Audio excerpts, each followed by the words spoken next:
Y efectivamente estamos acá reunidos para hacer la presentación de la mesa Medios de Comunicación, Rol del Periodismo de Investigación. Presento a Gabriel Arriarás, que es periodista de La Mula, Elizabeth Salazar, periodista del Diario El Comercio, Beatriz Jiménez, periodista de la Unidad de Investigación de la República.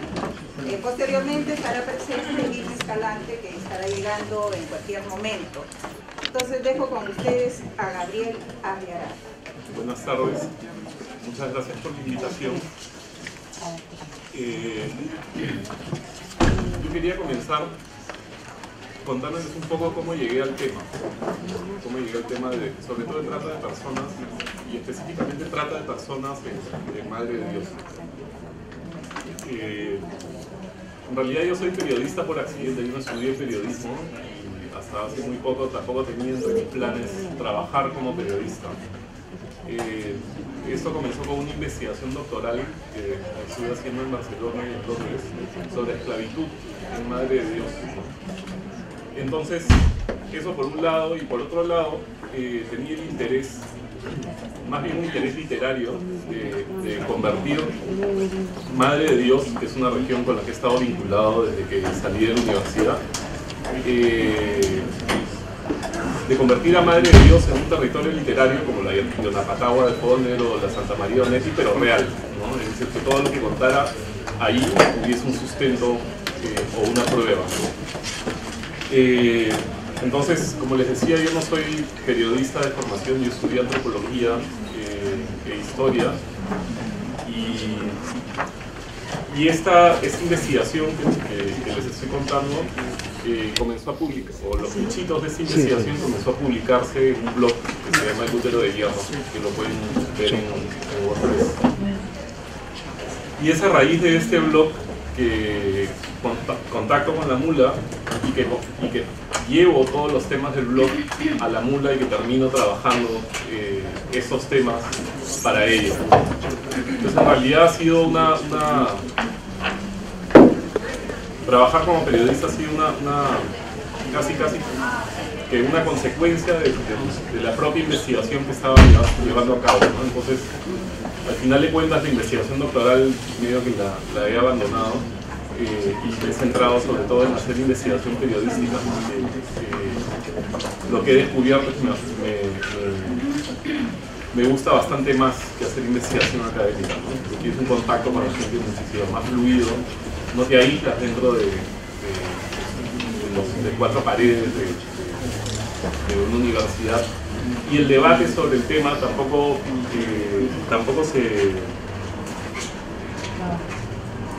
se concentra o se aísla dentro de un grupo de académicos, sino que es un debate un poco más callejero, ¿no? Y eso me gusta bastante. Entonces, si es que pudiera hablar de un rol del periodismo respecto a la trata de personas, creo que un primer elemento sobre el que tendría que incidir es el gusto, la pasión por investigar, ¿no? Sin eso en realidad no vale mucho la pena hablar de trata. ¿Sí? Finalmente el tema de la trata, y sobre todo el tema de la trata en Perú, si es que no se investiga, directamente no se publica, ¿no? Entonces, la investigación en esto es central. Digamos, la formación que tengo en antropología, en historia, mi vínculo con la literatura me ha llevado a mirar este problema desde un punto de vista que tampoco es periodístico necesariamente, ¿no? sino que tiene que ver con un análisis de las condiciones en las que un fenómeno como la trata aparece, en particular en Madre de Dios, ¿no? Entonces, tenemos por un lado un asunto de derecho, ¿no? Normalmente la trata de personas en el Perú aparece asociada a industrias extractivas, en el caso de Madre de Dios, al oro, pero también ha aparecido, por ejemplo, en zonas pesqueras, ¿no? En la costa, y anteriormente en el caucho y en otro tipo de actividades extractivas, ¿no? Y también tiene que ver digo derechos porque normalmente aparece en estos lugares en donde estos lugares que se conforman como una frontera del Estado, es decir, ahí donde el Estado termina, ¿no? Donde el Estado y el mercado acaban, ¿no? A su vez, eso tiene que ver sobre todo actualmente, con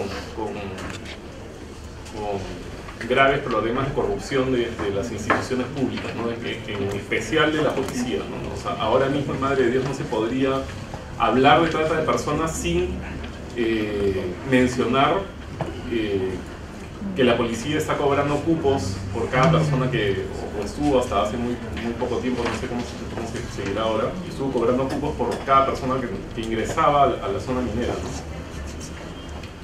Entonces, en esta frontera del Estado, digamos, es una frontera que parece que es un límite que parece que se va deshaciendo, ¿no? O sea, como que el Estado empuja por expandir ese límite, pero en ese empuje, este límite se va destruyendo al mismo tiempo, ¿no? Digamos, con las últimas interdicciones y con toda la legislación que ha salido respecto de la interdicción y la formalización de la minería, lo que ha pasado en Madre de Dios es que digamos, esta frontera del Estado y del mercado se ha tornado de facto en un estado de excepción, ¿no? Por ejemplo, en la última huelga que hubo en Madre de Dios, que duró prácticamente todo abril, yo estuve ahí, hubo por lo menos un muerto y una persona paralizada por balas disparadas por fuerzas de seguridad del Estado, ¿no? Entonces,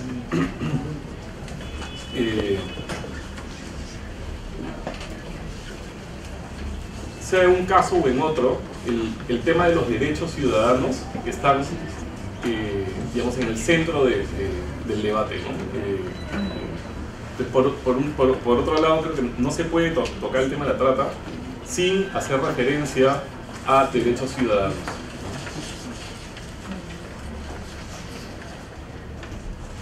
Hay un tema que también es sumamente importante y que tiene que ver con lo que les mencionaba, sobre todo tiene que ver con la historia de la conformación del Perú como república, ¿no? Podría decirse incluso que la relación política fundacional del Perú es la relación entre patrón y sirviente. Esa relación política es exactamente la misma que se establece en una relación de trata, ¿no?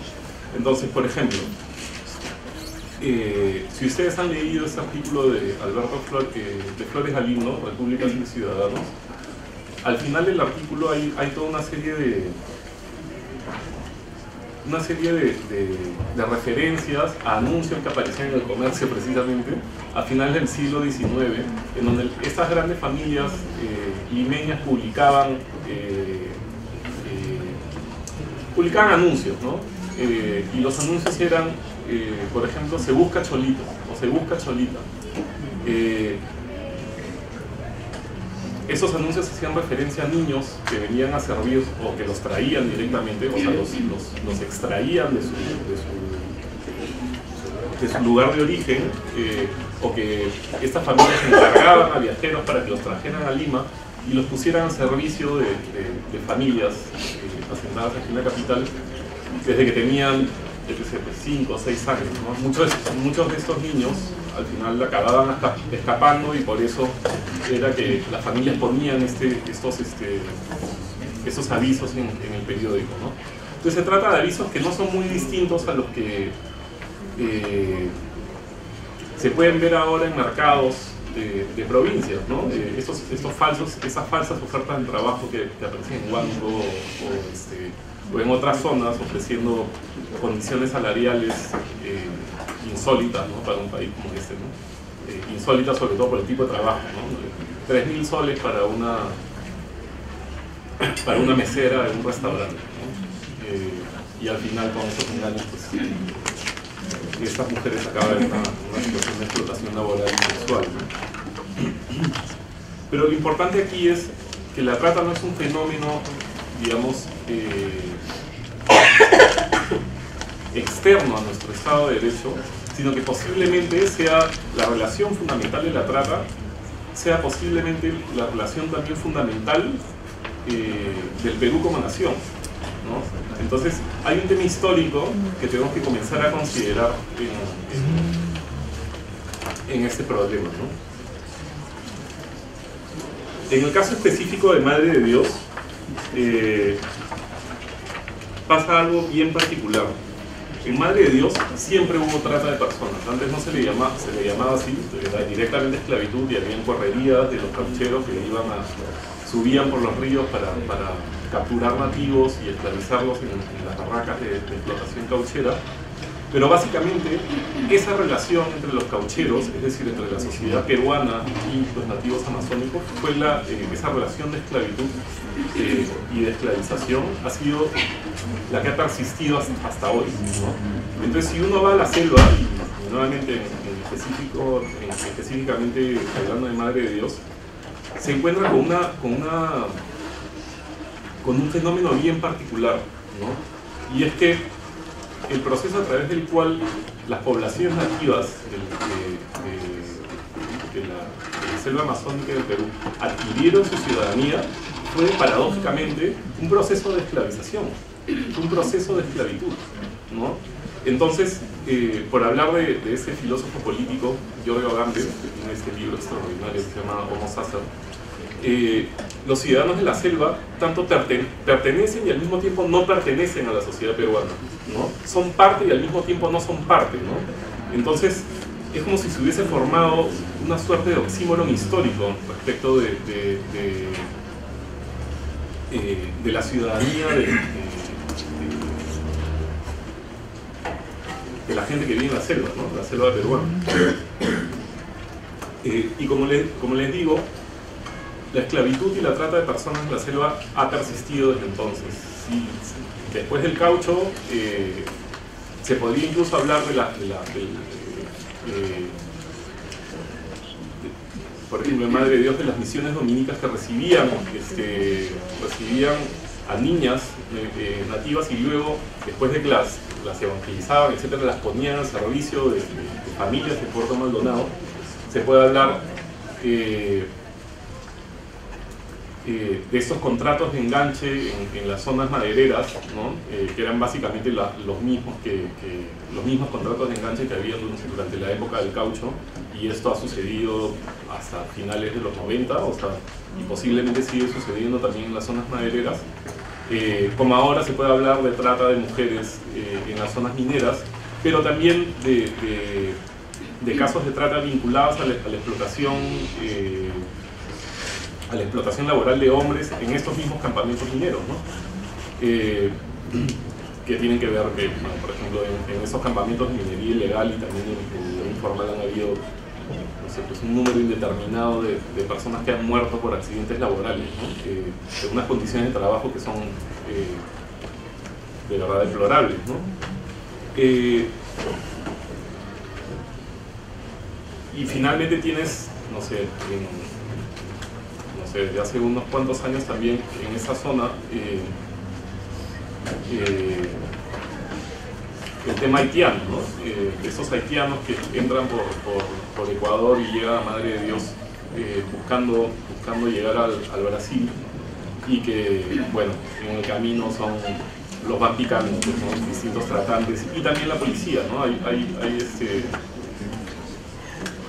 En general hay un montón de indicios que apuntan a que los problemas de minería ilegal, los problemas de trata de personas, digamos, no se puede luchar contra esos problemas porque la policía está cobrando cupos en las carreteras, etcétera, ¿no? O son clientes de los festivales, etcétera, ¿no?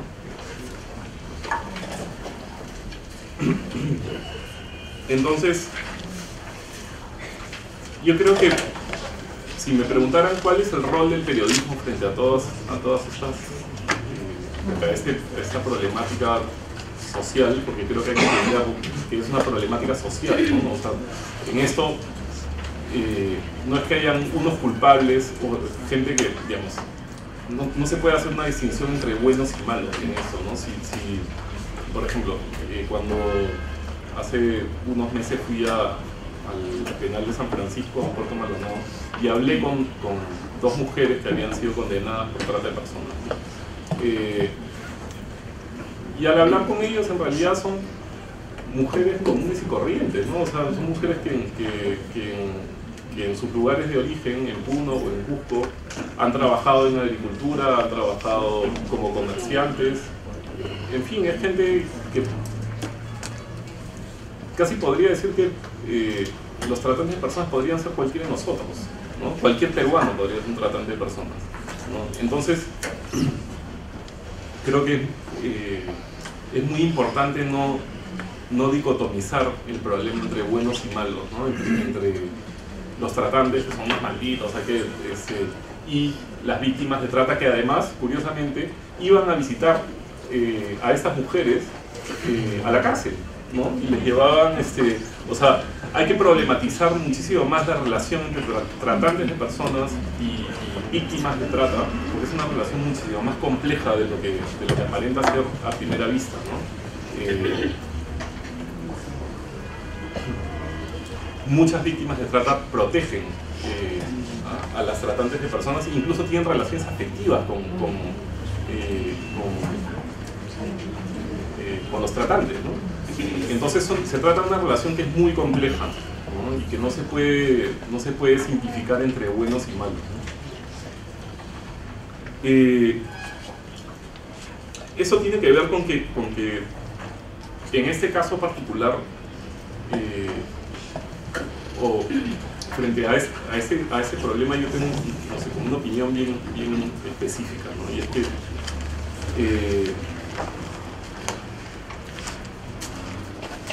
que en mi opinión sería un error moralizar el problema, ¿no? O situarse en una posición moralista, ¿no? Creo que en todo caso lo que habría que hacer es, al menos lo que yo intento, intentar comprender ese problema desde un punto de vista lo más humano posible, ¿no? Tanto para las víctimas como para los mismos tratantes, ¿no? Y creo que, digamos, la forma que he encontrado para lograr esto es hacer historias de vida, ¿no? Tanto de tratantes como de víctimas de trata. Porque en las historias de vida no te sitúas en ninguna posición, ¿no? Simplemente relatas una historia. Y bueno, y nada más, ¿no? O sea, en todo caso la historia hace referencia a un contexto, ¿no? Pero a lo que voy, si es que hay que juzgar, para eso ya están los jueces y el Poder Judicial, ¿no? Creo que los periodistas no deberíamos asumir esa responsabilidad. Por lo menos no desde un punto de vista moral, ¿no? Porque tampoco somos curas. Entonces, con lo que sí creo que el periodismo tiene una responsabilidad es con el cuestionamiento de relaciones de poder, ¿no? En general, creo que las ciencias sociales y bueno, pero bueno, ahora no se habla de ciencias sociales, sino en general el periodismo tiene como la responsabilidad ética de cuestionar al Estado siempre, ¿no? Un periodismo que no cuestiona al Estado, que no cuestiona las relaciones de poder que se forman dentro de un mismo Estado, ¿qué tipo de periodismo es, pues? ¿No? O sea, más bien corre el riesgo de convertirse en propaganda del Estado, ¿no? Y como parte de eso, creo que eso tal vez es una visión del tema algo anarquista, pero en general lo que tiene que cuestionar el periodismo son las relaciones de poder que se dan dentro de esa problemática de trata de personas,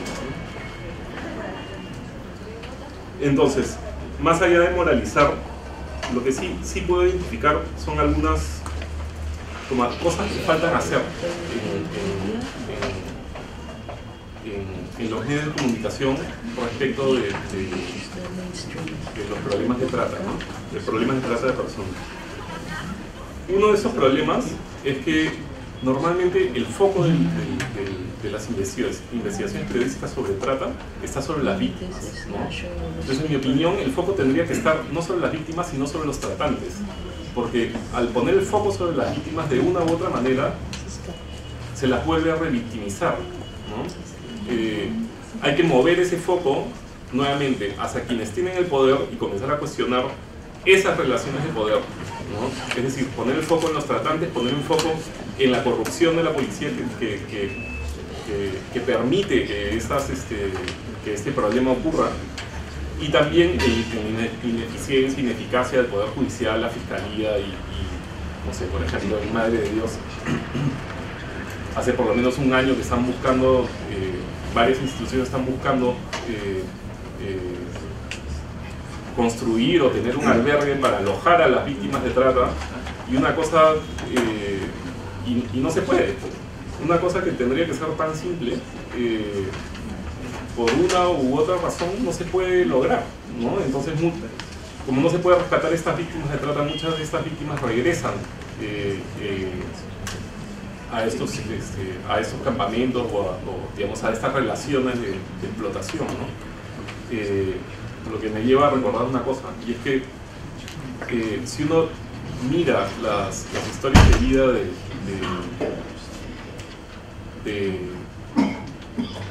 de las tratantes, sobre todo de las mujeres, las tratantes de personas, muchas de ellas, antes de ser tratantes de personas, fueron víctimas de trata, ¿no? Entonces también eso también es bastante importante hacerlo notar, ¿no? Porque te da una idea de la complejidad del problema, ¿no? Y de la imposibilidad, viendo estos datos y viendo esta realidad, nuevamente de ocupar una posición moralista, ¿no? o amarillista frente al tema, porque finalmente ese moralismo puede muy fácilmente tornarse en una suerte de amarillismo, ¿no? Otro de los problemas que está vinculado con lo que había dicho antes es que hasta ahora no he leído un solo reportaje en donde se hayan recogido las declaraciones de los mismos de los tratantes, los que cometieron el delito, ¿no? Y eso es, no sé, creo que tendría que ser algo elemental, ¿no? del periodismo. Es, uno, la necesidad de comprender el problema, no solamente digamos, relatar una serie de hechos, pero para comprender el problema tienes que recoger testimonios de todas las partes implicadas, no solamente de un lado o de otro, porque si no, no tienes una visión equilibrada del problema, ¿no?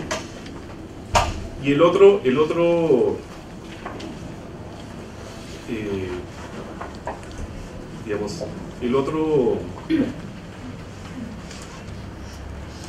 problema final que veo vinculado con el periodismo que está cubriendo trata de personas es que creo que no se cuestiona lo suficiente la responsabilidad del Estado, la responsabilidad que tiene el Estado frente a este problema, ¿no? ¿Cuánto dinero está asignando el Estado para luchar contra esto? ¿De qué manera están siendo sancionados los policías que cobran coimas por dejar pasar, o que incluso hasta podrían ser socios de redes de trata, ¿no? ¿Por qué la Fiscalía, en fin, el Poder Judicial no juzga con la celeridad que debería, ¿no? ¿Por qué otras instituciones no apoyan el rescate de las víctimas de trata y programas de recuperación de estas personas, ¿no? Entonces, para terminar, creo que si cabe hablar o sea, para hacer un recuento de las ideas y terminar, si cabe hablar de un rol del periodismo respecto del periodismo que cubre casos de trata de personas, creo que lo primero es investigar, lo segundo es no moralizar, lo tercero, El tercero sería sobre todo cuestionar el Estado, ¿no? Cuestionar las relaciones de poder. En parte de eso es. Correcto, muchas gracias, Gabriel. Enfoca a su vez también, como él dice, no solo ver a las víctimas, sino a los tratantes, porque también hay un porqué, un trasfondo. Y eso también se tiene que ver y observar y hacer un trabajo de investigación, que es un punto muy importante que no se ha tocado, ¿no? Entonces, a raíz de eso también tendremos en cuenta esto. Damos paso a Elizabeth Salazar, periodista del Diario de Comercio. Buenas tardes. En principio, voy a centrar mi exposición en el campo que más he desarrollado, que es Lima. Exclusivamente lo que trata de personas aquí en la capital, que aunque parezca mentir es uno de los principales focos que tenemos de explotación. Pero para hablar de periodismo de investigación en trata de personas, primero tenemos que tener claro que eso implica hacer buen periodismo. Y hacer buen periodismo implica que las personas que estamos detrás de la computadora estemos capacitados sobre este problema. Y lo digo porque empecé a ver ese tema el año 2007, el año que salió la ley de trata de personas, porque hasta ese entonces los periodistas veíamos la trata muy similar a lo que es el tráfico de inmigrantes, que ya como sabemos son obviamente temas y delitos distintos. Hubo capacitaciones de algunas ONGs respecto a cómo deberíamos tratar los periodistas este delito y diferenciarlo de otros, no revictimizar a las víctimas, a las personas que han sido rescatadas. Pero del 2007 a la fecha, los periodistas cambian de áreas, cambian de medios, cambian de especialización.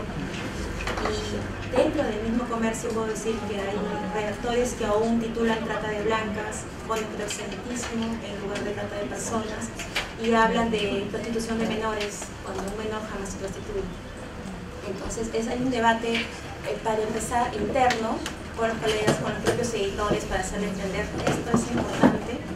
Este tema tiene que salir de la página de edición policiales exclusivamente. No podemos poner capturas o una intervención policial y abrir con una foto de una chica cubierta por una manta que ingresa a un patrullero. Entonces, esa idea desde la foto, la concepción de la nota, el levante y la sección en la que está clasificada la trata de personas está mal. Y quien puedas cambiar eso no es el director o es el editor del medio, sino es el periodista. Es una lucha de abajo hacia arriba. En el comercio se ha difundido mucho lo que es la trata de personas, pero eso no quita que los periodistas que estamos concientizados con el tema, más allá de lo que publicamos, seguimos reporteando sin necesidad de publicar. Y eso nos obliga a meternos de lleno en las historias de las personas y implica mucho también lo que ha comentado Gabriel, que terminas encontrándote con que no hay buenos ni malos en lo que es la trata de personas.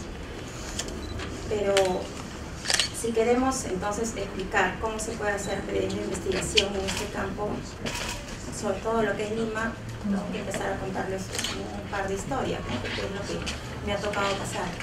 La trata de personas en Lima, hay zonas concretas donde se desarrolla y la policía lo sabe. Estamos hablando de San Juan de Miraflores, San Martín de Porres, la avenida Perú, la avenida La Marina, los típicos nightclubs. Uno de los casos que tuve que abordar, porque mi idea es no centrarnos en la víctima, ella no tiene por qué ser la historia completa, su testimonio, el todo de la historia. ¿Quiénes son los que nos explotan? ¿Quiénes son los que están atrás de estos testigos, estos nightclubs que todo el mundo conoce? Vi el caso en concreto de estos nightclubs que están en la avenida, que estaban en la avenida Colmena, y pudimos identificar si eran simples recorridos, visitas tardes, noches, son 7, dirigidos por Teófilo Peñacano. Esta persona fue identificada por la policía cuando hubo un operativo en uno de los nightclubs que están en Tacna con Colmena y encuentran a los que regentan los locales, ¿no? Que nunca suelen ser los dueños, siempre están a nombre de terceros, pero en uno de estos locales cae la hija de Apeña, solo la identifican por el apellido, y sacan a 6 chicas, y la división de trata cerró el caso diciendo rescatamos a 6 menores, y entre las que regentaban el local estaba Susi o Sandra Peña, y se acabó. Todavía teníamos información de que Apeña era el dueño de locales de la avenida Colmena, dueño de locales en la avenida Los Héroes, en San Juan de Miraflores, y en Pueblo Libre con Cariño. En total tiene 13 locales. Entonces, si la policía lo tiene allí, no hubo una labor de investigación. Cayeron en el local, sabían que había menores, intervinieron, pero no se pusieron a escarbar más allá, vamos al grande, no vamos al líder, sino esto va a continuar, se mudan de local de lo mismo. Y estamos hablando del centro de Lima. Entonces se empezó a escarbar respecto a las propiedades que tenía este Apeña, los locales, las empresas supuestamente que tenía, y 4 a nombre de él, incluso una ONG relacionada a la lucha contra la violencia contra la mujer y la niñez. Se empezó a ver que no había movimientos bancarios en el Japón, que esas empresas no producían, y ese informe, ese reportaje no se abrió con el operativo de la policía y las 6 menores rescatadas.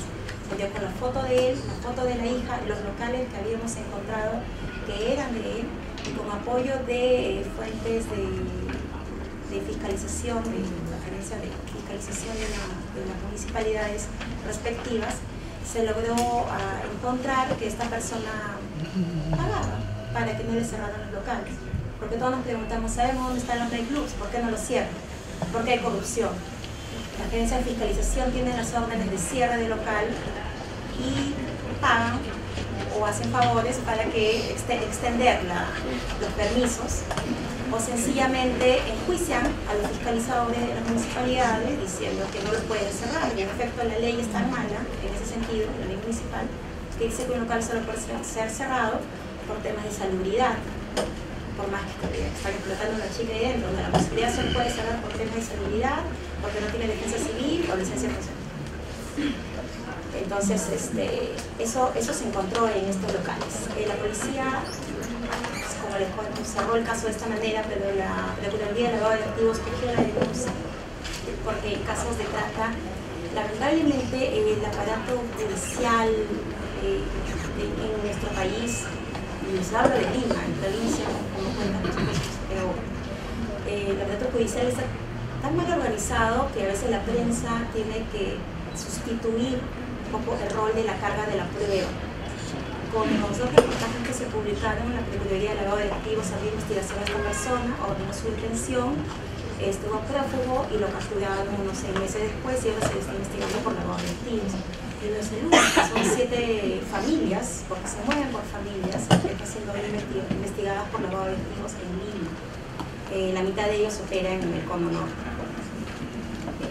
Entonces estamos hablando de que si ya están redes familiares, mafias, actuando tranquilamente en Lima, ¿cómo es que esto no se evidencia más en los medios? Y eso tiene que ver con lo que empezaba a contarles al principio. Es una lucha de abajo hacia arriba, y empieza porque los periodistas estamos interesados en esto, nos sigamos capacitando, nos sigamos informando, más allá de que si tenemos ese fin de semana un espacio en la página, ¿no? Y lamentablemente en estos últimos 5 años creo que incluso a nivel dentro de la policía y la fiscalía no se está dando un buen trabajo de capacitación. La semana pasada, exactamente el miércoles de la semana pasada, he estado en la división de trata conversando sobre algunos temas que tengo en agenda, y volví a escuchar estos términos de que las chicas estaban allí porque querían, o al final de una frase que me quedó y de verdad me perturbó.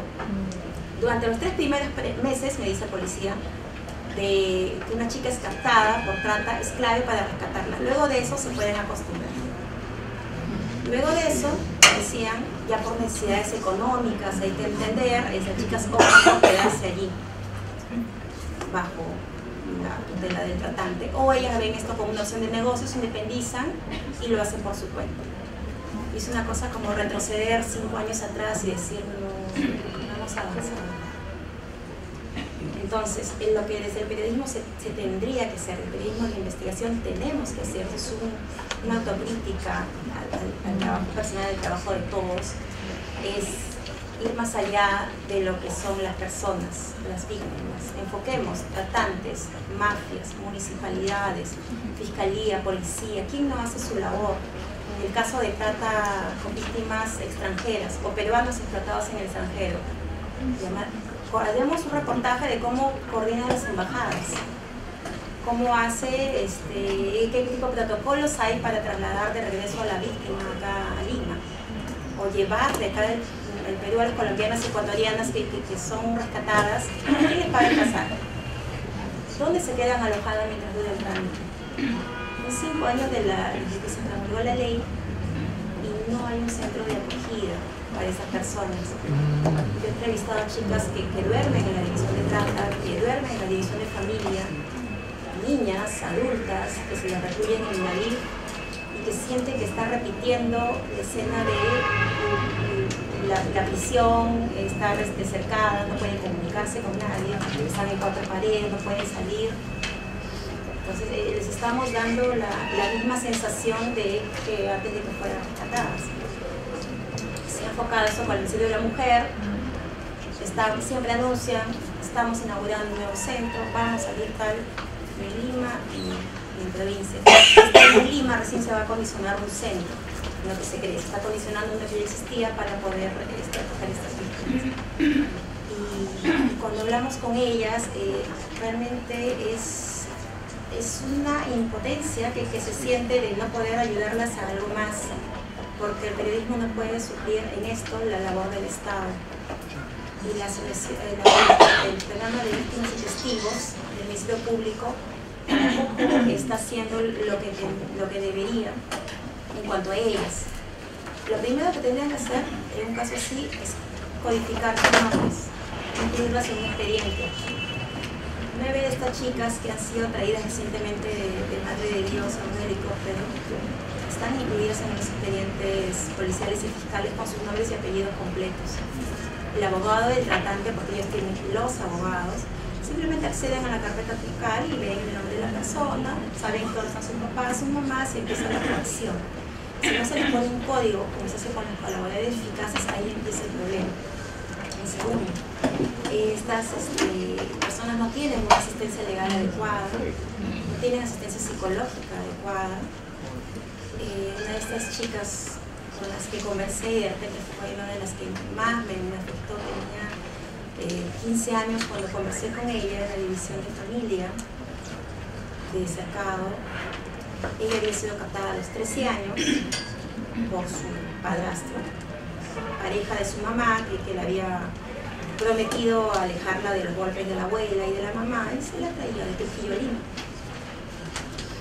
Se la trajeron de Trujillo, Lima, y ella la quería un montón, lo veía como su papá, el papá que no tuvo, y el hombre la explotó en 3 nightclubs que tenía en Lima, en Arequipa y en Ica. 2 años después de explotación, ella logra escapar porque uno de sus clientes se había enamorado de ella y le ofreció salir. Cuando llega a la casa de este cliente, que pensó que ya podía ser novia de pareja con este hombre que le doblaba la edad, el hombre seguía abusándola ya físicamente, ¿no? Con golpes. Y los amigos de él también querían tener derechos sobre ella. Entonces, es ahí cuando ella recién escapa y se va a la comisaría de Los Olivos a denunciar. Para ella no había sido víctima, ella creía que solamente tenía que denunciar maltrato familiar porque le estaban pegando. Mi pareja me está pegando, ¿cómo lo conociste? ¿Dónde te encontró? Y ahí la policía empezó a armar la historia. Pero al hablar con ella, la sensación que ella me daba era que no tenía otro camino. Y la frase que me dice es: ¿quién me va a querer ya así? Yo ya no tengo dónde ir, yo no tengo qué más hacer, a qué me voy a dedicar. Pues, ella ve como su futuro cercano la restitución ya individual. Y ya tenía 15 años, ¿no? La edad que tiene mi hermana menor. Entonces, ¿qué le dices? ¿Cómo en una entrevista de media hora no puedes cambiar bien la mentalidad, ver que tiene otra opción, que ha sido engañada, que ese no es su camino? Ese es el que tiene que hacer el Estado. Nosotros como periodistas podemos exponer sus casos, pero sus casos no pueden ser únicos para solo jalar el morbo o el sensacionalismo en nuestra página y que nos lean.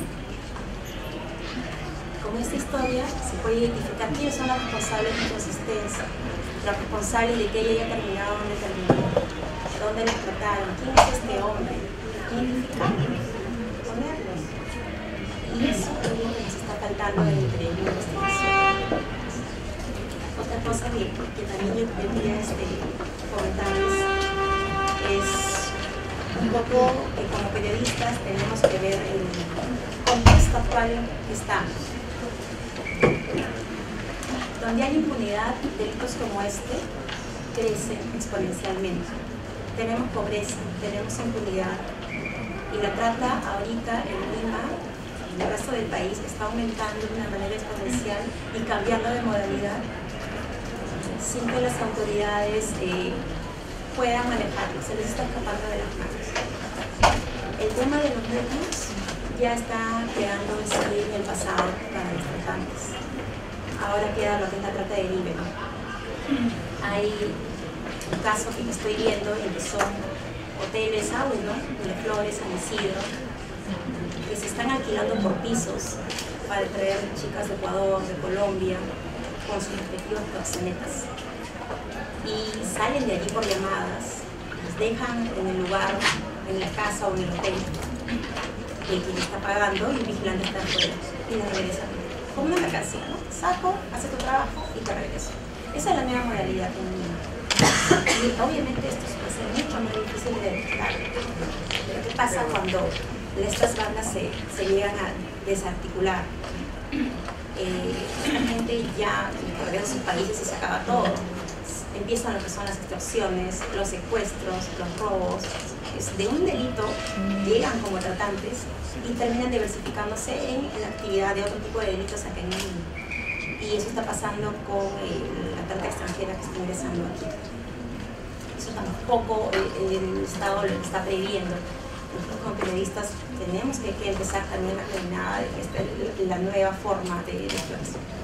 Y no solo la sexual, hablamos de explotación laboral.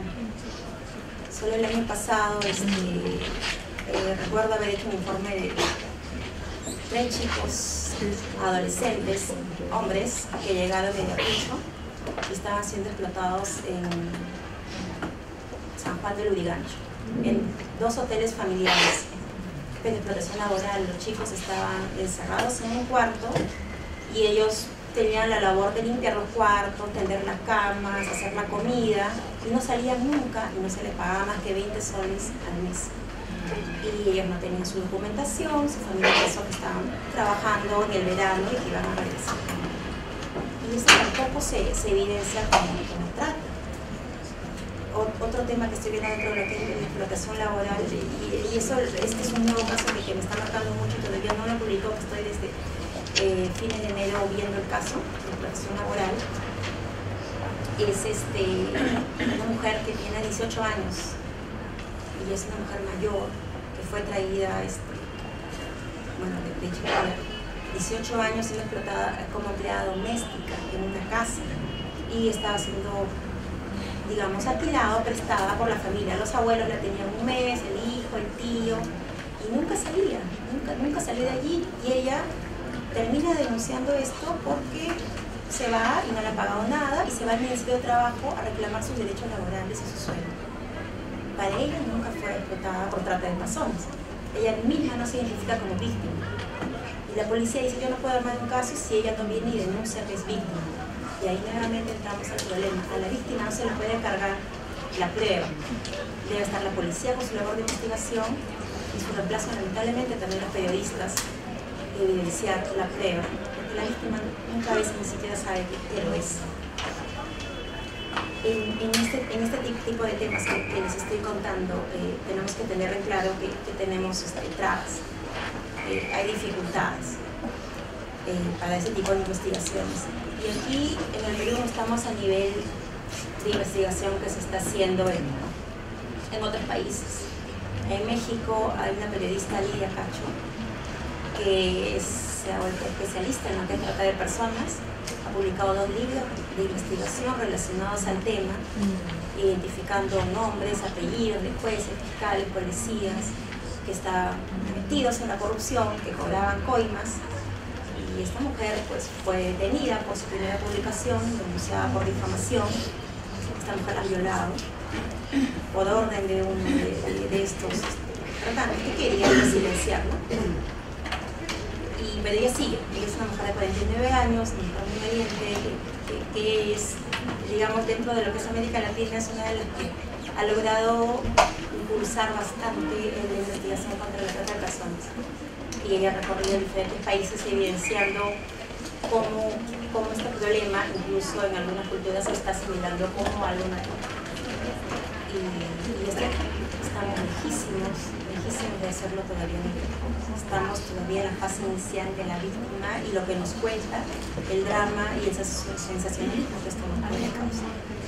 Eso es el principio, pero las trabas principales que tenemos aquí en concreto, desde los medios en que estamos trabajando, es que se entienda que este es un problema que tiene que evidenciarse tanto o más que como publicamos lo que es el Día Ciudadano. Podemos publicar cada semana, cada 2 días, una nueva nota desde diferentes ángulos, dar nuevas propuestas, no quedarnos con la información de encima, seguir en reuniones como estas, informándonos, porque así como los delincuentes avanzan en la estrategia, nosotros también tendríamos que avanzar nuestra forma de poner las medidas. Muchísimas gracias. Damos paso a Beatriz Jiménez del Diario de la República. Bueno, coincido con Elizabeth que la investigación de trata no es un tema prioritario en los medios de comunicación, pero tampoco lo son casi ningún tema social. O sea, la investigación periodística parece estar confinada a temas de corrupción normalmente revelados por fuentes interesadas, que son más fáciles de cubrir, que viene el congresista no sé cuántos, te da todo un file de corrupción en un gobierno regional, que es lo que está ocurriendo ahora, básicamente, con la Comisión de Fiscalización. El gobierno está en toda esta onda, el Ejecutivo, de querer destapar todos estos casos porque le interesa políticamente en este momento. Y los periódicos publican páginas y páginas y páginas porque la corrupción en gobierno regional es esta de moda. Ya nos gustaría a los que estamos en esta mesa que la trata de personas se pusiera también de moda, ¿no? Y si para eso hace falta que el Ejecutivo le pusiera fuerza, ojalá le pusiera, como le pone también a otros temas. Coincido también con Elizabeth que publicar investigaciones de trata es desgastante para el periodista porque es algo que asumes tú por tu vocación, porque no es algo ni que el medio te esté pidiendo ni que el medio necesariamente te otorgue el tiempo para tenerlo. Muchas veces, no sé cómo es en el caso de mis compañeros, tienes que estar trabajando simultáneamente otros temas vistos como más vendedores, incluso en tu tiempo libre y poco tiempo que puedas tener entre una cosa y otra, ir viendo el tema de trata, ¿no? Para poderles presentar, digamos, tema completo, ¿no? Encima de la mesa, mira, ya está listo, está aquí, publícalo. Pero no se puede estar esperando un día, otro día, semanas, hasta que se encuentra un hueco para poder publicarlo, ¿no? Cuando la actualidad del día remite. Y no es que estoy yo criticando especialmente la República, ¿no? La República ha dado precisamente espacio para publicar este tema de trata en 2 entregas a 2 páginas cada uno. Pero yo creo que quisieran conmigo las compañeras que tampoco seguramente lo tienen fácil para poder tener espacio suficiente para abordar uno de estos temas con la profundidad que requiere. En la República también el tema de trata normalmente es visto por policiales, está integrado en su mayoría por hombres, a los que la unidad de trata de personas pasa la voz en determinados momentos, porque a la unidad de trata de personas le gusta mucho la visibilidad y le gusta mucho aparecer, mira, hemos rescatado a 2 chicas, ¿no? Porque en eso basa un poco el éxito de su jefe y que esté más tiempo en ese puesto. Y ese puesto, si tienes visibilidad, puede ser útil para ascender, porque estar en la unidad de trata de personas tampoco es visto por la policía como un lugar, no sé qué palabra, como un mérito, ¿no? Puede ser visto como un paso a otro lado, pero no es un lugar donde el jefe diga, yo quiero estar aquí en la unidad de trata de personas para el resto de mi vida laboral y me voy a desenmascarar las mafias, porque eso implica desenmascarar a la mayor parte de unidades policiales de todas las regiones del país que están coludidas con los prostíbulos, donde pueden ejercer mayores o menores de edad, algunos voluntariamente, otros por trata. Porque la prostitución es una fuente de ingresos muy importante para la policía no sé en qué escala, o sea, si está primero que el oro ilegal o después de la extorsión de destrucción civil, no sé muy bien cómo era el ranking, pero sí es una de sus principales fuentes de ingresos. Entonces, bueno, con todo esto, con todas estas cosas nos peleamos un poco día a día los periodistas para poder encontrar espacio para publicar, pero nos faltan colegas, compañeros y compañeras que sí están comprometidos personalmente con este tema y luchan por hacerlo más visible. Bueno, hecho este primer comentario inicial, voy a contarles un poco cómo fue esta investigación. Yo el tema de trata lo he estado viendo desde el año 2009, vivo en un país desde el año 2007 y compagino labor en la República con eventualmente corresponsalías para medios de comunicación al extranjero. Y en el mundo hubo oportunidad de publicar una serie de reportajes sobre minería ilegal en el Perú y especialmente trata de personas relacionada con minería ilegal. Y al hacer estos reportajes es que entro yo en contacto con toda esta realidad de la trata de personas. Desde ese año, disculpen, desde ese año tenía pendiente viajar a Madre de Dios, porque todos los reportajes que hice en esa ocasión los hice en Lima, visité lugares en Lima como Río Seco, también de minería informal, que está aquí nomás, donde hay también prostibares y el mismo tipo de modalidad que puede haber en Madre de Dios. Y lo tenemos aquí. ¿Y cuál es el problema de Río Seco? Que se encuentra en un terreno que es frontera entre dos distritos. Ahora no recuerdo, creo que es Guarachirí y el otro distrito es Caraballo, si mal no me equivoco. Ninguna de las dos municipalidades hace nada y ahí ha surgido un pueblo como en el lejano oeste, como ocurre en Madre de Dios, de unos en la calle, con viviendas de madera, prostibares, hostales, y justo al lado están los molinetes donde niños, pero realmente niños, que muchos niños de 8, 9, 10 años, una niña de 7 años, encontré yo, que están encima de un molinete artesanal, es básicamente una piedra con forma de cuenco, con otra piedra redonda encima y un balancín. Y un niño normalmente es el que está subido en el balancín y está haciendo así para poder mover el mortero y poder moler el mineral de oro al que hay que añadir mercurio para que el oro se pegue al mercurio y de ahí puedan tener la amalgama. Y ahí son niños, en los molinetes trabajan niños en todo el país. Y hay en este molinete, que lo tenemos aquí nomás, donde pueden trabajar una media de 20 niños diarios que están respirando directamente mercurio. Son niños escolares que van a clases por las tardes y por las mañanas están moliendo mineral y les pagan 20 soles. Y lo suelen llevar sus familiares allá, su papá, su mamá, su abuelo, y bueno, y ahí están respirando mercurio, no se hace nada, y está aquí. Se pueden imaginarse como es en el resto del país, igual obvio.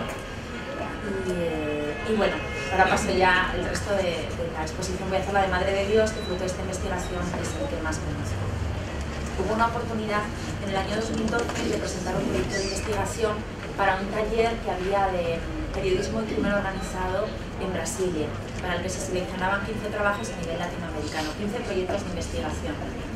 Este proyecto de investigación de trata de personas fue seleccionado y viajé a Brasil, y dentro de los 15 periodistas seleccionados a nivel latinoamericano, 2 temas eran de trata de personas.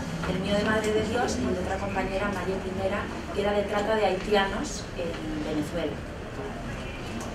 Y fruto de este taller hubo una pequeña asesoría por parte de un experto en trata de personas y regresé a República con la tarea de poder hacer la investigación. Esto fue en el mes de... Este taller fue en el mes de octubre del año 2012.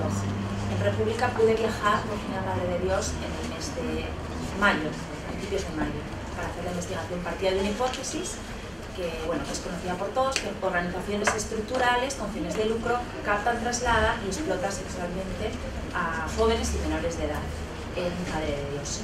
Y partía de 3 objetivos. Mi primer objetivo era hacer un inventario de prostibares, donde están los principales centros de prostitución y trata de personas en Madre de Dios. Y cuántos de estos prostibares bajo sospecha de trata de personas se pueden identificar en Puerto Maldonado, a lo largo de la interoceánica, en Mazuco y alrededor de Mazuco y en el corredor minero. En Madre de Dios, para ir de Puerto Maldonado a Mazuco, está la interoceánica, se tarda unas 2 horas, Y este es el mayor centro de minería informal, ilegal y también de trata de personas. En un lado de la interoceánica, si mal no me equivoco, es a la derecha, se encuentra el sector denominado de La Pampa, que es la reserva, forma parte de la zona de amortiguamiento del parque de Tambopata, donde es ilegal la extracción de oro. Y en la otra margen de la interoceánica está el corredor minero, donde fruto de las leyes que se sacaron en el año 2010, ¿no? 2007, perdón, no las de trata, las de minería ilegal, 2010. Se, digamos, legalizó la minería artesanal, ¿no? Y están en todo el famoso proyecto de formalización que nunca se termina de completar. Los pescadores no distinguen ni zona ilegal ni zona legal, están por todos lados, porque ¿cuántos mineros? 300.000 mineros con 1 gramo de oro en el bolsillo, hombres solos, sin familias, son un negocio muy suculento. Y estos mineros trabajan 6 días a la semana y 1 día a la semana, quieren pasárselo bien, van a los prostibares, consumen alcohol a precio de oro y se acuestan con jóvenes, cuanto más jóvenes mejor, puesto que existe toda una concepción que seguro Gabriel, como antropólogo, ha estudiado más que yo, de que el minero tiene que vivir una vida disipada y, si es posible, tener sexo con menores de edad para poder ingresar. Entonces, el mercado tiene beneficios por todos lados. El segundo objetivo era precisamente identificar quiénes son las cabezas de estas mafias, empezar a poner nombre y apellidos, como ha realizado mi compañera Elizabeth en el caso de Lima, ¿no? Porque siempre se habla de mafias, pero bueno, estas mafias quedan como agua gaseosa, ¿no? Pero operan así, pero ¿quiénes son? O sea, ¿de dónde han venido? ¿Cómo han acabado en eso? Y mi propósito era identificar, como hay tantísimos prostibares, no podía hacerlo en todo Madre de Dios, y me limité a donde se encuentran los prostibares más grandes, que es en el kilómetro 107 de la interoceánica.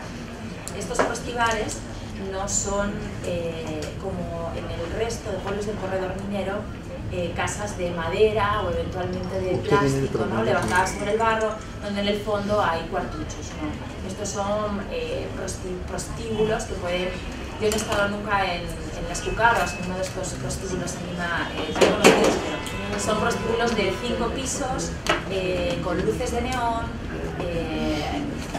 y que muy bien equipados, buena música en el que tocan agua marina o traen a orquestas como... Agua Marina sí que sé que ha estado, no quiero pensar, creo que Caribeños de Guadalupe también, a otras orquestas que no se hayan beneficiado de esto, pero los fines de semana tienen los mejores grupos que compiten entre sí por traer a los mejores grupos de Lima. Y son verdaderamente emporios de la trata de personas. Entonces, para hacer esta investigación, abordé varias fuentes. La primera fue la unidad contra la trata aquí en Lima, que cuando hablas con ellos todos son excusas, ¿no? O sea, te dicen, bueno, es que somos 1.30, estamos en Lima, no tenemos presupuesto, no podemos, ese es básicamente todo su argumento. Cuando les pedí información de Madre de Dios, me dieron un supuesto informe de inteligencia, que de inteligencia tenía poco, creo que tenía 4 páginas, que decía lo obvio y que se podía haber hecho perfectamente desde un escritorio en Lima, o sea, no tenía ninguna profundidad. Y desde luego no habían identificado a nadie, no se limitaban a decir cuántos operativos policiales organizados desde Lima se habían hecho en Madre de Dios. El último, yo la investigación la hice en 2013, el último de estos operativos había sido en el año 2012, en octubre, si mal no recuerdo, y fue porque se hizo un taller en Madre de Dios, al que fue jefe de Lima, sobre trata de personas, y como experiencia de fin de curso de este taller se hizo un operativo. Ese fue este operativo. O sea, fue, bueno, ya ahora lo hemos estudiado, ahora vamos al campo. Se intervino en algunos prostibares de la interoceánica, supuestamente se rescató, creo que fue, no hubo ninguna menor de edad, o una menor de edad hubo y el resto eran mayores de edad. Solo se levantó caso por trata de personas en el caso de la menor de edad, porque ese es otro problema. La trata de personas para la policía, para el Poder Judicial, solo existe si eres menor de edad. Si no eres menor de edad, no existe, es prostitución. Y entonces es todo otro esquema legal. Y porque no incluyen todo esto del traslado, no se molestan en investigar de dónde ha sido trasladada la víctima, cómo ha llegado hasta ahí, cómo trabajaba, ¿no? Podía salir, no podía salir, tenía sus documentos, no lo tenía, no era mayor de edad, si no nos interesa la menor de edad. Y en el caso de la menor de edad no sé qué presión se tiene. Este fue el último operativo en 2013. Creo que no ha habido ningún otro desde aquel entonces, organizado de manera, digamos, grande, ¿no? O sea, no que vaya el grupo de policías o bien de Puerto Maldonado o de Mazuco un día y haga una pequeña intervención, sino me refiero a que vaya el Ministerio de la Mujer, que vaya la Unidad de Víctima de Protección de Testigos, que intervengan todas las instituciones que por ley deberían intervenir en estos operativos y que lamentablemente nunca intervienen, a excepción de este tipo de prácticas después de abusos de formación. Y bueno, este fue el caso de la Unidad contra la Trata en Lima. La Defensoría del Pueblo es siempre una muy buena fuente para cuando investiga, en cualquier cosa, y en trata de personas también, tiene estudios hechos sobre el tema.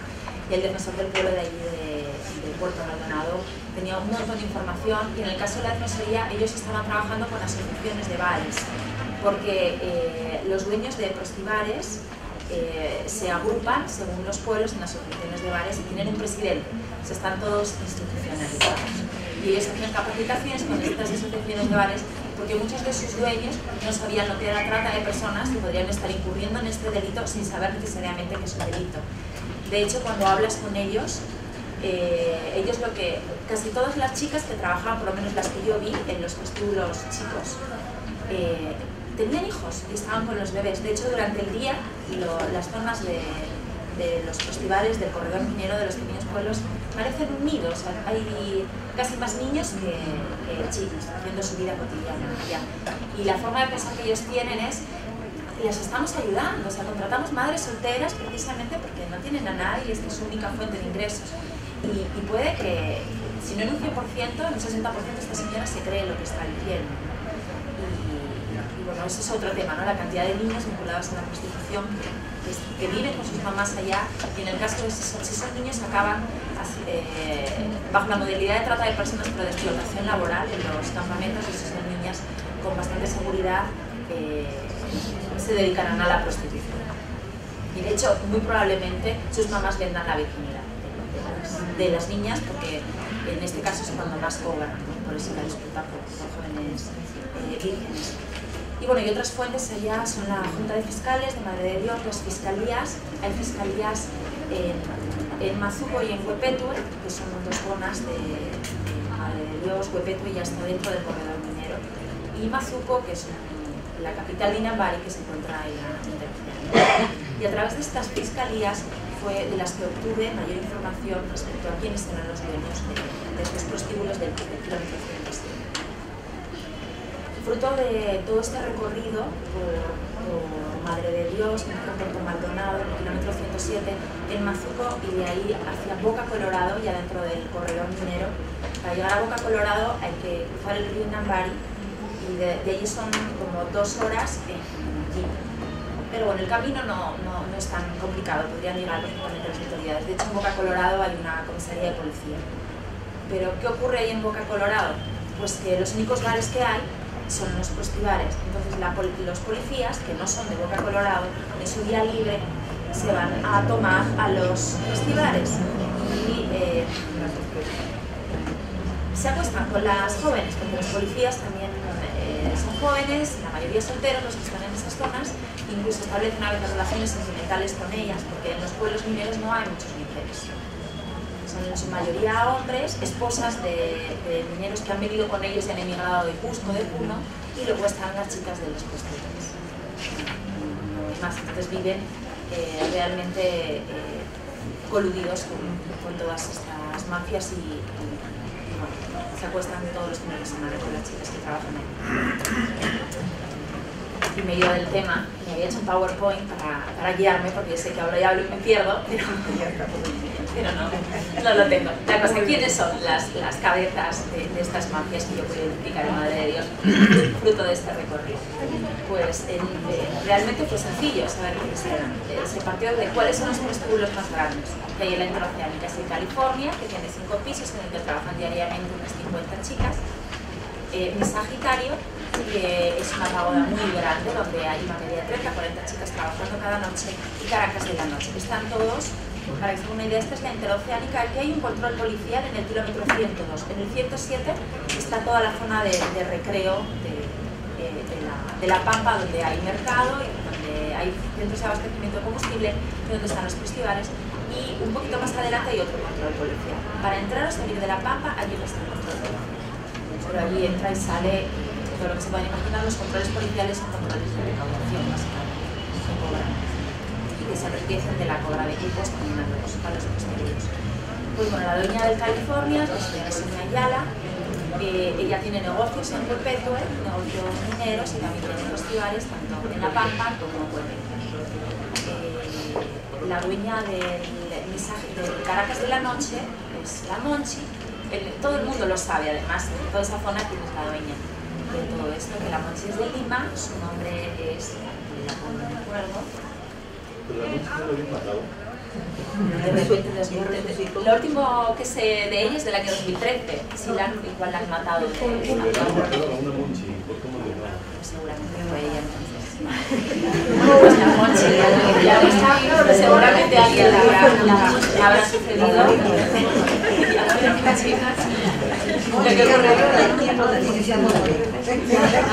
Ojalá hayan cerrado el Caracas de la Noche después de esto. Y luego en Mi Sagitario, que se sabe, no se sabe, la fiscalía no tenía muy bien identificado a la dueña y a la cajera, ¿no? Que trabaja allí. Bueno, estas tres señoras, ahora dos, tienen también sucursales en otros pueblos del corredor minero bajo el mismo nombre. El California tiene unos 15 locales a lo largo de todo el corredor. El más lujoso es el que está al lado de la carretera, pero tiene muchos otros, tanto en Boca Colorado, en Delta, y lo mismo Sagitario. Caracas de la Noche no pude ver otros sucursales en los lugares que recorrí, pero la fiscalía dice que sí las tenía. Bueno, ¿qué pasó después de que publicamos estos dos reportajes? Uno relatando todo nuestro recorrido por todos los prostíbulos, y este segundo diciendo, bueno, quiénes las principales dueñas de esos festivales, las que más dinero están ganando de la trata. Porque una cosa que se me olvidó decir, en el California, en el Sanitario, en Caracas de la Noche trabajan casi todas chicas de la selva, que son las más cotizadas, cobran más que las chicas que tienen origen andino y son casi todas provenientes de Loreto, de Yurimaguas, o sea que se establece una ruta clara, ¿no? De Loreto, Plancha y Yurimaguas hasta la carretera, y ahí las llevan hasta el Cusco para trabajar en estos festivales. En el caso de Monchi las traía de Lima, la mayoría.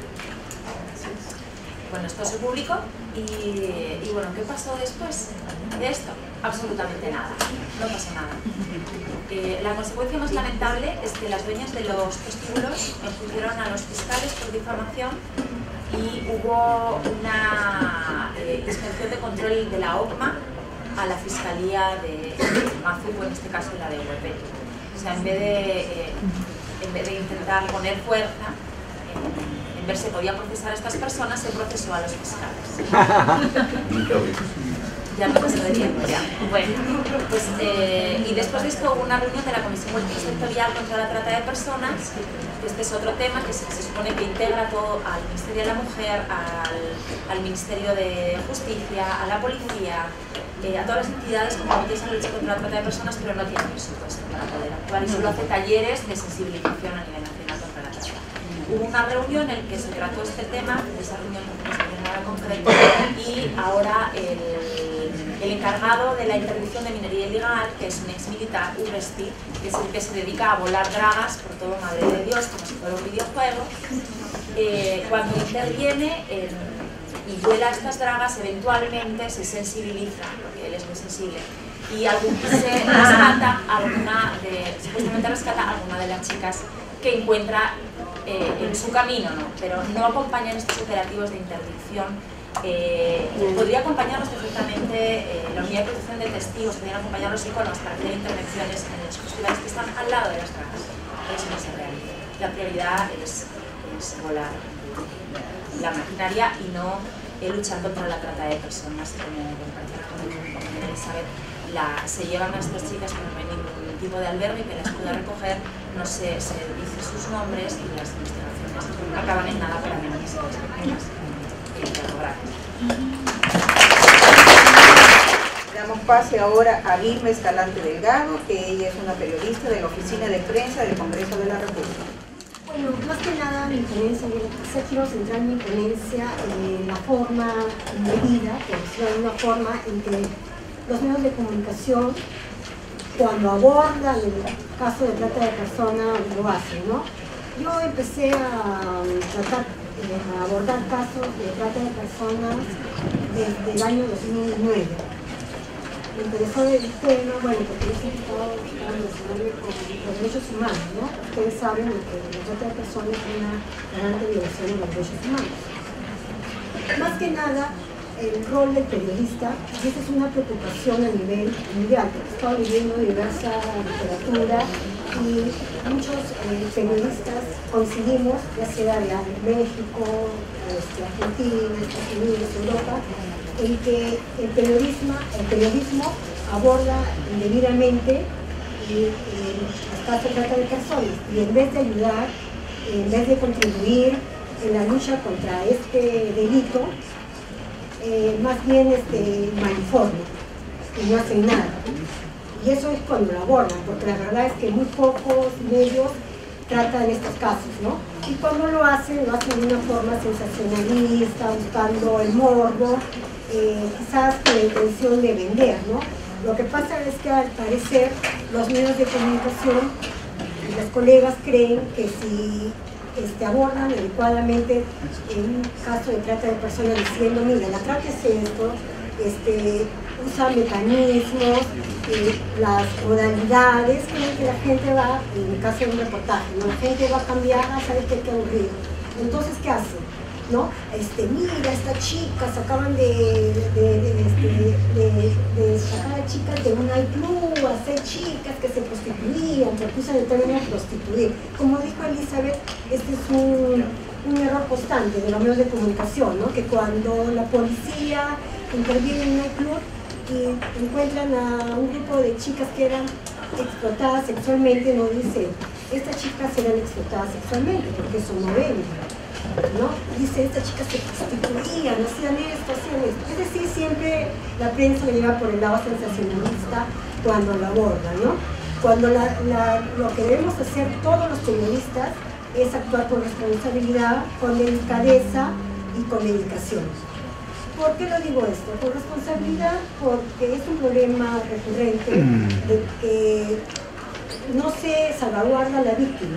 Cuando se aborda este tema, no se salvaguarda a la víctima adecuadamente y más bien a veces lo que hace el periodismo es revictimizar, ¿no? Después no cubren los rostros o sacan a los papás cuando digamos un niño, ¿no? Cuando han descubierto que un niño menor de edad queda explotada o explotado sexualmente, sacan a los padres, enfocan el colegio, enfocan la casa, bueno, ¿no? Y eso es porque cualquier persona, mira, eso no son los papás de tal, o mira, esa no es la casa de tal. Ahí las personas, o ya sea el televidente, el oyente, o el lector de un medio, no, al ver la foto ahí del papá o la casa, no saca sus conclusiones quién es la víctima, ¿no? Después también lo que yo siempre insisto, porque es todo este tema de cómo la forma indebida en que los periodistas abordan el tema es una preocupación constante, ¿no? Usar los términos adecuados, como dijo Elizabeth, ¿no? Dicen prostitución, o a veces dicen al tratante, no lo califican de tratante, sino lo califican de proxeneta. Y esto no solamente es esta mala información o esta ignorancia en la inadecuada terminología, no solamente muchas veces la hacen notar los colegas, sino también incluso muchos operadores de justicia, porque este es el proceso de investigación en que me reúno con personas de diferentes organizaciones que luchan contra este delito, me cuentan, ¿no? Que a veces los mismos administradores de justicia cuando le preguntan, ¿ustedes saben qué es la trata de personas? Sí, es el trato entre una persona y otra. ¿Se dan cuenta? Entonces, ¿cómo vamos a querer de que si los administradores de justicia y los periodistas, que somos supuestamente personas con más preparación, que investigamos el tema, no utilizamos la terminología adecuada? Entonces, ¿cómo el lector, el televidente o el oyente no va a entender lo que es la trata de personas? Otra cosa también que yo siempre recomiendo cuando me dirijo a mis colegas, las oportunidades que he tenido de dar ponencias sobre el abordaje del caso de trata de personas, es siempre sugerirle que por favor que sigan los temas, no solamente yo hoy día saco, no ya, la policía descubre a 5 chicas o a 20 chicas que eran prostituidas, ¿no? Que eran explotadas, en un club X. Entonces al día siguiente ya vendieron su noticia, la gente ya le compró su diario o ya vendieron su reportaje y al día siguiente la chica no hace nada, nadie le hace un seguimiento, ¿no? Entonces yo lo que siempre recomiendo es que la prensa le haga seguimiento a cada caso, no dejarlo como un pan que se vende un día y después ya pasó, ¿no? Ya voy a otra cosa, qué pasa en el Congreso, o qué, mejor un crimen, mira, he encontrado un crimen, ya, eso lo vendo, ¿no? Porque eso es lo que me va a dar más, digamos, rédito, voy a vender más, ¿no? Y eso no es la labor del periodista. Lo que nosotros debemos hacer es, por eso yo digo que comunicación, ¿no? Que es otra de las características que yo le recomiendo a los colegas, ¿no? La responsabilidad y también dedicarse al tema. Hacer un seguimiento del caso, si es que los fiscales o la policía está haciendo algo del caso que acaban de descubrir, ¿no? Acá Elizabeth, disculpe Beatriz, comenta de que pasó esto, lo de Madre de Dios, al final nadie hizo nada, pero para eso está la prensa. Debemos seguir, como dice, fastidiando, seguir sacando, si es posible ir a tocar la puerta todos los días al fiscal, ¿cómo va? Las investigaciones, a la policía, ¿cómo va? No puedes ser fastidiosos ahí, ¿no? La prensa tenemos que cumplir ese rol, porque de otra forma este tema no se va a visibilizar, porque es lamentable que gente preparada, yo en la universidad a veces conversaba con gente y mi misma profesora me dice, ¿no? Cuando conoce de que yo abordo estos temas, dice, es un tema muy interesante, pero la trata de blancas no es un tema muy interesante. Imagínense, la trata de blancas, la gente todavía sigue utilizando los términos de desuso, lo que pasa es que hay mucho desconocimiento. Mis mismos compañeros, cuando saben, ¿no? Que yo estoy investigando, porque estoy haciendo investigaciones sobre el tema, por eso sé que es una preocupación mundial la forma inadecuada en que los medios cubren los casos de trata de personas. Entonces la misma compañera dice, la prostitución, ¿no? Entonces yo lo que tengo que aclarar es que no, el tema de trata de personas no es un tema de prostitución, cuando es una explotación sexual en ese caso, pero también hay diferentes modalidades y la gente no sabe. La gente puede quizás, si nosotros periodistas no visibilizamos el problema, no les enseñamos a nuestros lectores, en este caso, porque yo vengo de la prensa escrita, ¿no? A nuestros lectores, de que la trata es esto, un concepto, de que equivale a esto, que hay modalidades, de que implica un traslado, una forma de captación. Entonces la gente dice, no, es prostitución. No, lo que nosotros los periodistas tenemos que hacer es explicar si es posible a diario que la trata de personas está, conceptos, los mecanismos, y también, porque también es una forma de advertir a los padres y a los propios jóvenes, a los propios docentes, a toda la población de los riesgos, ¿no? Porque si nosotros no le enseñamos, la gente no va a estar prevenida, ¿no? Que hay modalidades, como tal como han mencionado Elizabeth, Beatriz, que la gente no relaciona, digamos, la explotación laboral con trata de personas. La mayoría de personas, la mayoría de peruanos en este caso, ¿no? Creen que la trata de personas es prostitución, como le acabo de comentar, ¿no? Ahí mismo me dicen, otra persona es prostitución. Entonces yo tengo que corregirle que es explotación sexual, que es explotación laboral, etc., ¿no?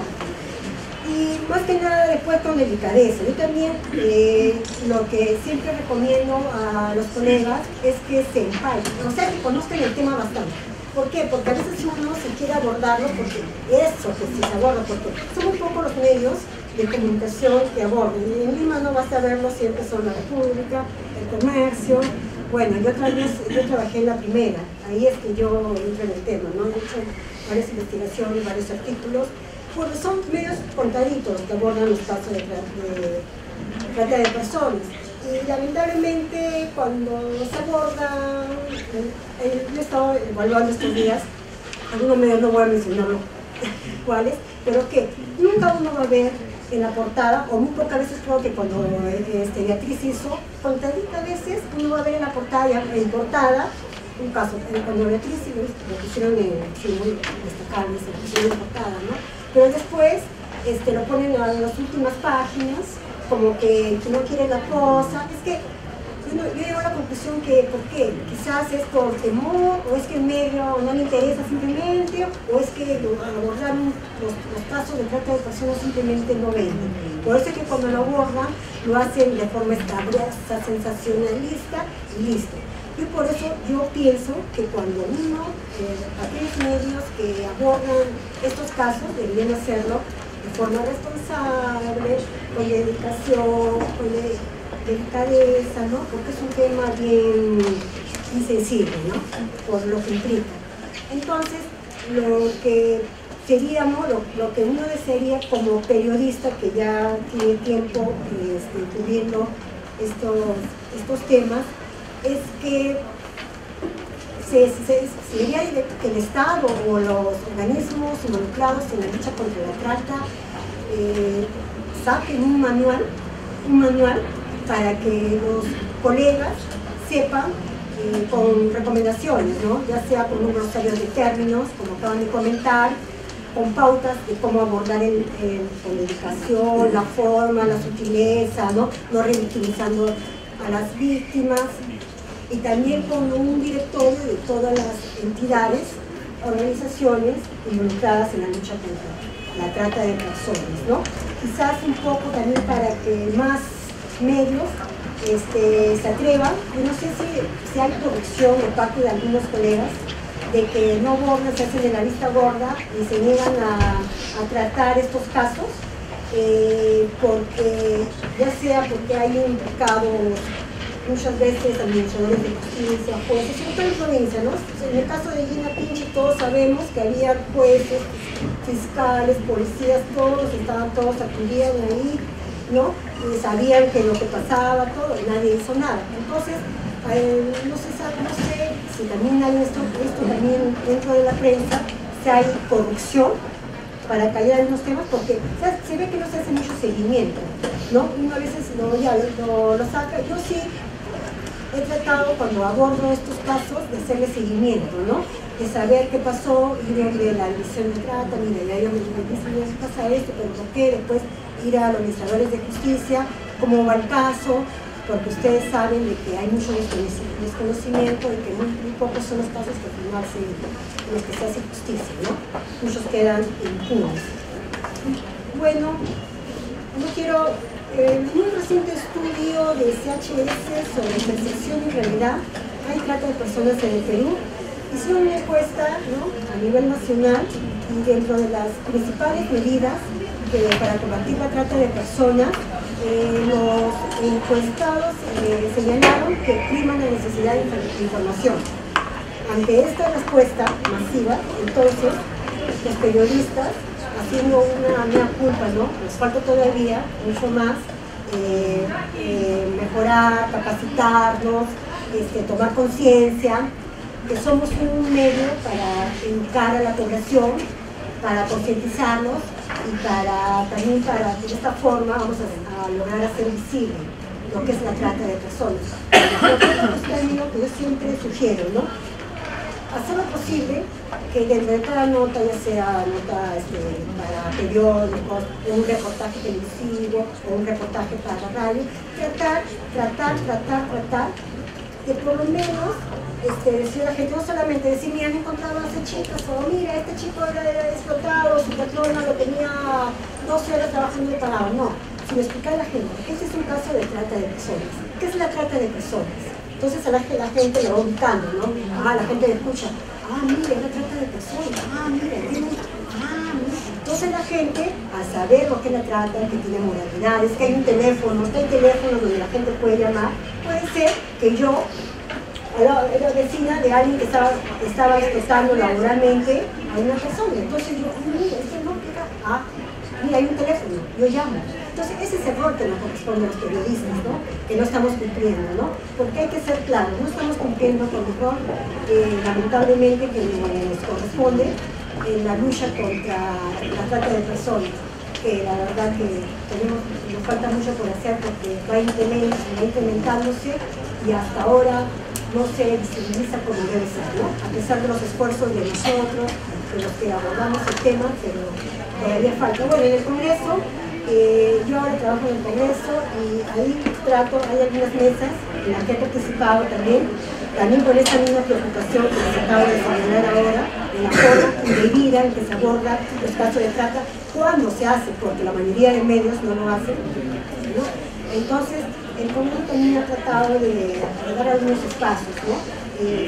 Organizan mesas, hay congresistas que también tienen bastante sensibilidad con el tema, sobre todo congresistas mujeres. Como presidente del Congreso recientemente también organizó un evento muy interesante con ponentes internacionales, ¿no? Y entonces lo que yo pienso es que todos tenemos que poner la mano, ¿no? La prensa, organizaciones de derechos humanos, que luchan contra este delito, porque eso también es otra cosa, que tenemos que hacer hincapié en que es un delito, que es un delito de lesa humanidad, que es un delito que esclaviza a la gente, que la convierte en cosa. Todo eso es lo que nosotros los periodistas debemos expresar en nuestras notas, ¿no? Dejar el concepto, ahí está como fastidiando ahí, mira, pasa esto, entonces la gente, una forma de ir concientizando, ¿no? Aunque quedamos pesados, pero eso es nuestro deber y tenemos que cumplir. Muchas gracias.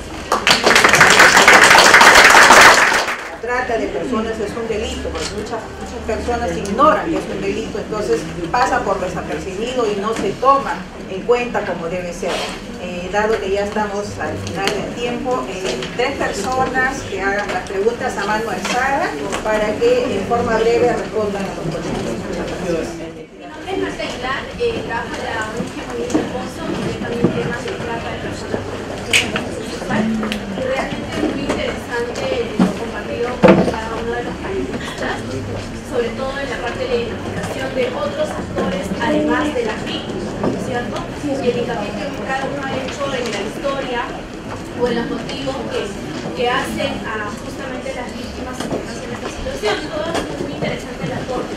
Sin embargo, en ninguna de las exposiciones se ha escuchado, por ejemplo, el papel que juega el cliente.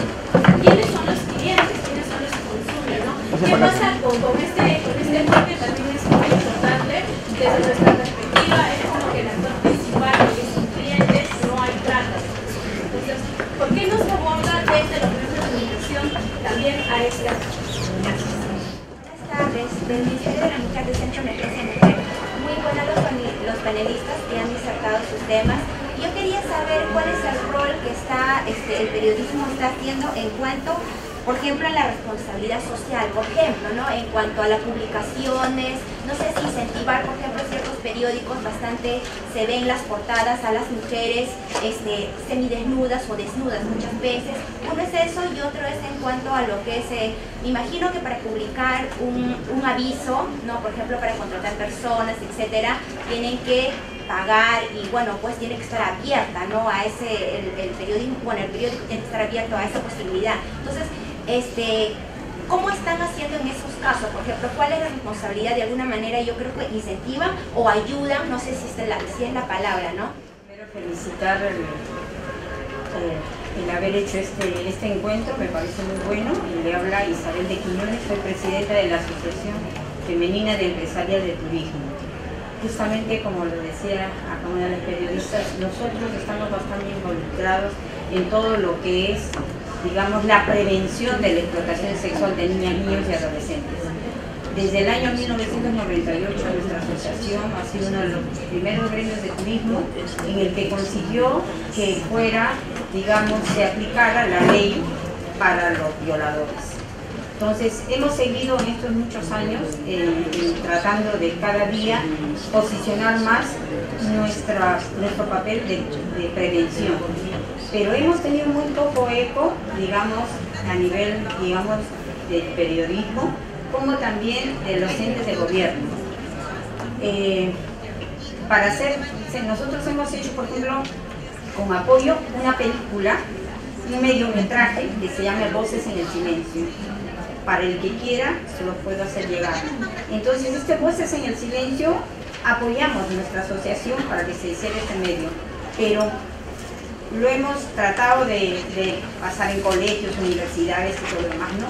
Pero el resultado en promoción de esto mismo o de las actividades que hemos hecho como caminatas, la tercera caminata que se hizo ahora en noviembre, enviamos nosotros para ver si es que podían cubrir, ¿no? Pero solamente tuvimos cobertura de nuestro sector, periodismo de nuestro sector, pero periodismo, digamos, que no era de nuestro sector, periodismo no era. Pero ahora felicito el que ustedes, mujeres, disculpando el caballero, emprendedoras en todo lo que es el periodismo, qué bueno que se involucren cada día en esta prevención. Gracias. Mi preocupación es cómo pueden ustedes, a través del periodismo, dar mayor información, mayor alcance, porque el VIH, en vez de disminuir, está creciendo. Yo trabajo con niños con VIH, por eso me doy cuenta que qué pena que no podamos poner más punche en esto. Otra cosa, el mundial del fútbol. Es una cosa terrible, amigos que estamos acá. Se trasladan ciudades enteras para la explotación sexual, a todo nivel. Lo que escucharon de Sudáfrica, del mundial de Sudáfrica, fue una cosa terrible. Ahora está más perfeccionado, más sofisticado. ¿Cómo pudieran ustedes hacer eso? No se escucha absolutamente nada. Yo escucho mucho de fútbol. ¿Cómo pudieran hacer algo? Hay congregaciones que se han afiliado, están colaborando, que se llama Juega por el fútbol, Juega por la vida, como un eslogan de este mundial del fútbol. Es una cosa terrible. Les agradezco mucho, creo que después los 6 saldrán vivos de esto, no lo sabemos. Gracias. Respecto de los clientes, sí, efectivamente, no son parte del problema, y si no se los entrevista a ellos, pues, se pierde una perspectiva importante del tema, ¿no? Pero nuevamente incidiría en eso, ¿no? O sea, creo que en todo caso el asunto ahí sería no moralizar, ¿no? O sea, no juzgar a los clientes, a los que consumen prostitución. Al menos creo que desde el periodismo ese sería parte del rol, sino más bien escuchar sus historias, ¿no? Entender por qué consumen prostitución, en qué situación están para que los lleva a consumir prostitución, y bueno, en este caso también prostitución infantil, ¿no? Ahí puede ser que el tema de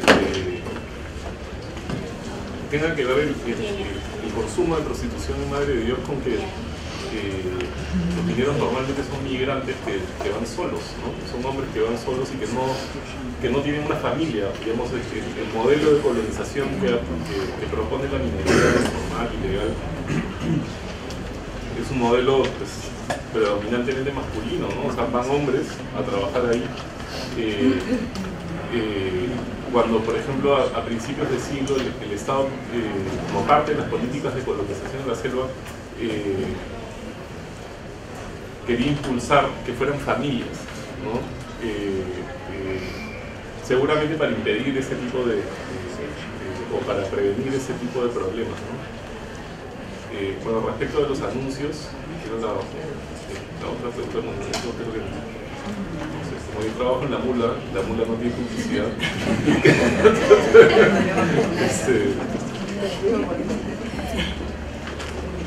Bueno, en todo caso, respecto a los anuncios, sí tendríamos que decir, alguna investigación mía se ha basado en los anuncios que se publican en el Centro de Comercio en algún momento, entre el 2007 y el 2008. Eso ha sido para mí una fuente de información, porque las direcciones se repetían, los teléfonos eran los mismos, con diferentes nombres de la razón social o chicas, ¿no? Y aquí es donde se encuentra lo que es el delito. Pero hay que tener en cuenta que en los últimos años esto de los avisos pagados en los medios ha sido desplazado por lo que es el internet.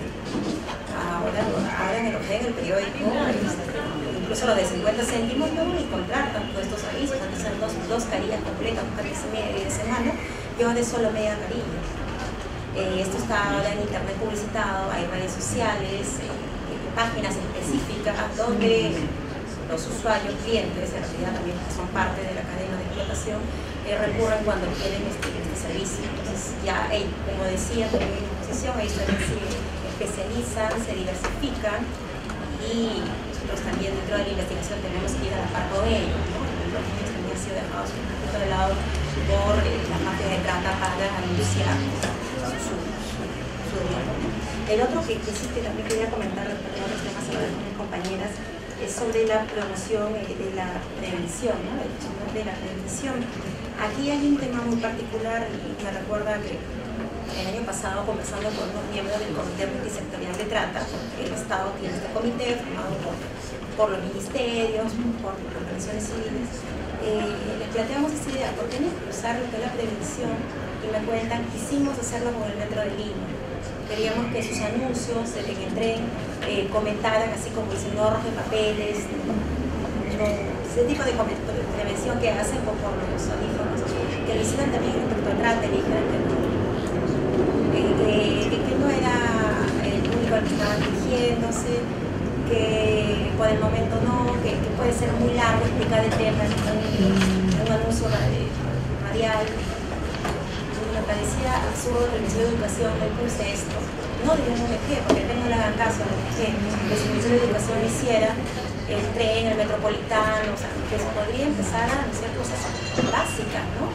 Captación, retención, traslado, explotación. Si ustedes van a los colegios, y yo he hecho con mis hermanas menores, ¿saben lo que es trata? ¿Saben de qué consiste?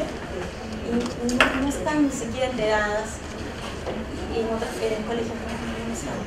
El público objetivo, el público es víctima, adolescentes, jóvenes, menores, no llega a ellos el mensaje. Entonces, tenemos que repetir eso. Y si desde el Estado no se da, imagínense cómo es en los medios que llega una nota de prensa que diga promovemos la caminata X o la campaña tal. Se prioriza la información si hay un rostro, un nombre, un cargo vinculado, no tanto debe ser en este tipo masivo, lamentablemente. Muchísimas gracias a cada uno de los ponentes.